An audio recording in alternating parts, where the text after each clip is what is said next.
क्या भाग रहे हैं? अर्जुनलाल जी कमाल कर दिया। जब आपको मालूम है आपकी पर्ची है तो आपको अंदर बैठना चाहिए सदन में। माफी चाहता हूं साहब। माननीय सभापति महोदय, पर्ची पर बोलने का अवसर दिया, धन्यवाद। माफी भी चाहता हूं। दिनांक 21/2/23 को सदन में प्रश्नकाल के दौरान माननीय मंत्री सामाजिक न्याय एवं अधिकारिता के विभाग के प्रश्न के उत्तर में एक योजना का नाम गिना रहे थे। तब योजना का नाम में इंदिरा गांधी के महिला कामकाजी हॉस्टल, जो कि पूर्ववर्ती कांग्रेस सरकार ने बजट 23-24 में घोषणा की, लेकिन गत सरकार ने इस योजना पर 1 रुपया भी खर्च नहीं किया, न इस बजट में कोई प्रावधान रखा। तथा योजना के नाम के आगे जब मंत्री महोदय उत्तर दे रहे थे तो फ्लो में दादी शब्द बोल दिया गया, तो विपक्ष ने हंगामा शुरू कर दिया। मैं विपक्ष से पूछना चाहता हूं, क्या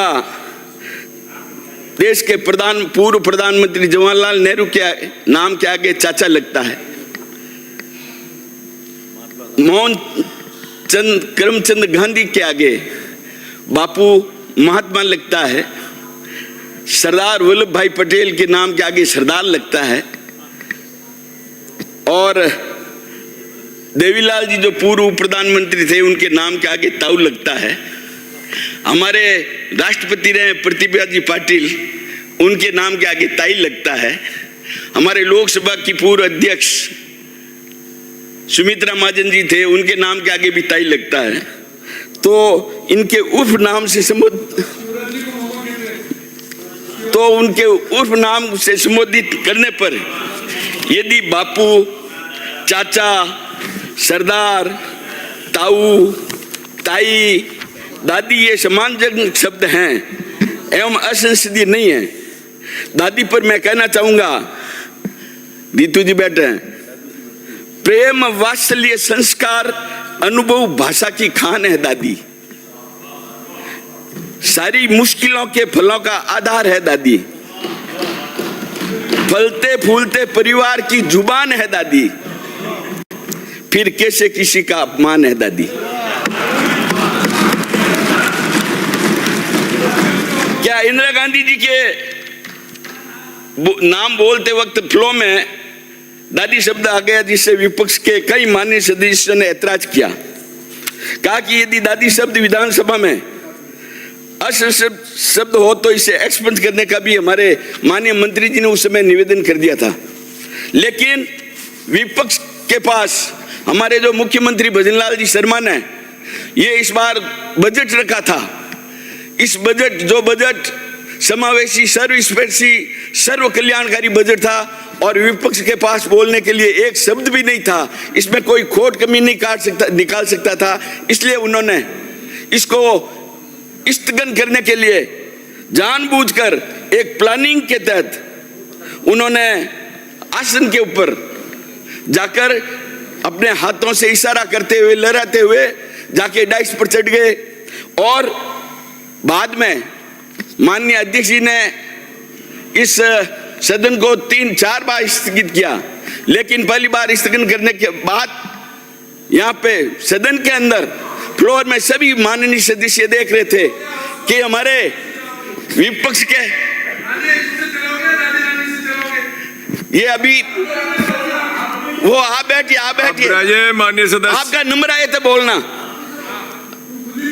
लेकिन विपक्ष द्वारा मंत्री महोदय पर माफी मांगने पर एक बहाना बनाकर हट गए और इस सदन को आज 5 दिन से निरंतर एक गतिरोध बढ़ा हुआ है।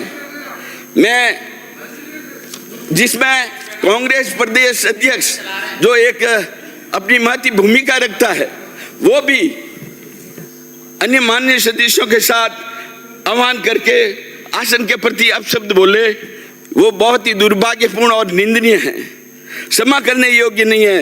ये पूरा सदन उसकी भर्त्सना करता है।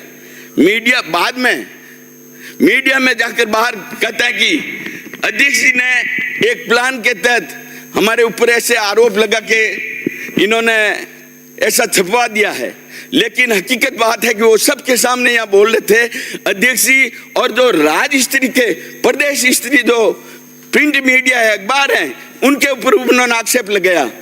तो वो भी एक ऐसा कुकृत्य है, उनके लिए क्षमा योग्य नहीं है। मैं लक्ष्मणगढ़ से आने वाले माननीय सदस्य की ये ओछी मानसिकता दर्शाती है।